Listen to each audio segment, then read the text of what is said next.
Kevin Nixon, the first Aggie guard named All-Pacific Coast Athletic Association first team, scored almost 1,500 points in his 4 years, the most ever by a USU guard at that time.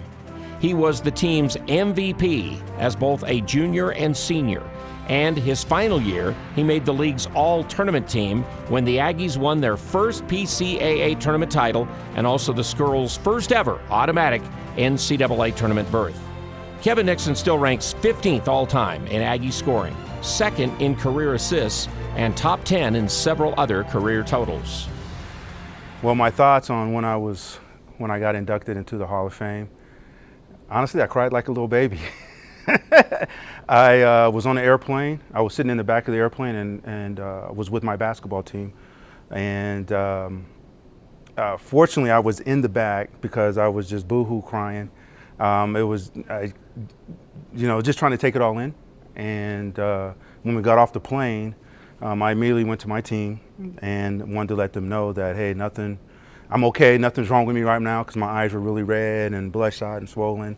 And I go, hey, I just got inducted into Utah State's Hall of Fame. And so we had a little celebration that night, brought me a little cake and ice cream and stuff. And so it's a great honor. Man, it was surreal. It really was. So it's a great honor to be inducted to the Utah State Hall of Fame.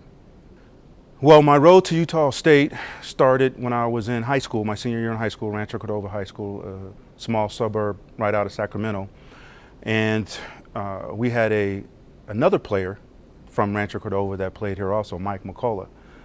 And he was just graduating, and he had a real good experience at the university.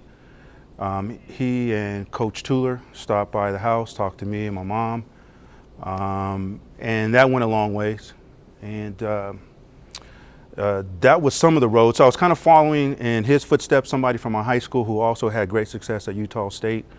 And just the style of play, I thought fit my play also, and the academics that were up here and the community. So it was a pretty easy choice for me at that time to choose Utah State. To be deemed captain your junior and senior year is a big accomplishment. And the teammates that I had were just awesome.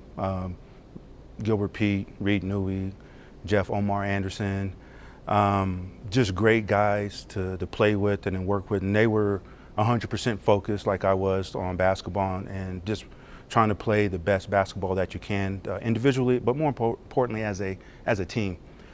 So being and making all conference 2 years also was just a great accomplishment. And at that time, we were the PCAA, Pacific Coast Athletic Association. And then right after our senior year became the Big West. Being the highest scoring guard when I graduated was a great honor. It wasn't something I set out to do, it just happened that way. And at that time, I think I was in the top 10 in scoring and all-time leading guard, so it's a great honor to leave the university and be the #1 scoring guard at the time, yes. In '88, when we got the teams and the school's first automatic berth, that was really special. Coach Tuller told us that we were going to make the NCAA tournament anyway. We didn't play it like that. We wanted to make sure that we got in, that there was no questions about it. I think we took second place that year. We had an outstanding team. Jeff Omar Anderson and I were roommates, and I don't think we slept the night before the final game. I know we didn't, because I woke up at 4 o'clock in the morning and go, Jeff, are you still up? And he was like, yeah, I'm still up. And it was just one of those moments where we knew this was a special moment. We couldn't sleep. I don't know how we found the energy. I think in all those games also in the tournament, we came back and won those games. So it was just a very special team, and never forget that moment of getting that automatic berth, being the first team at Utah State to do that, and the great celebration we had back here on campus was awesome. The atmosphere in the Spectrum, particularly my last year in '87, '88, was amazing. The fans were crazy. We would, at that time, when we scored our first basket, they would literally throw toilet paper rolls onto the floor. So you'd see these toilet paper rolls just streaming from the stands, just crashing down on us. And it was so fun. Then they had to go and clean it up. And then after a while, they were like, hey guys, we got to cut this out. You guys can't be throwing toilet paper on the floor. But they did that pretty much most of the season. And we just had outstanding fans. We just had crazy fans. My overall Utah State experience was truly special. I met a lot of friends that are still my friends to this day. You know, from just going from a boy to a man, this was an important step in my life, and I'm so glad that I did it here.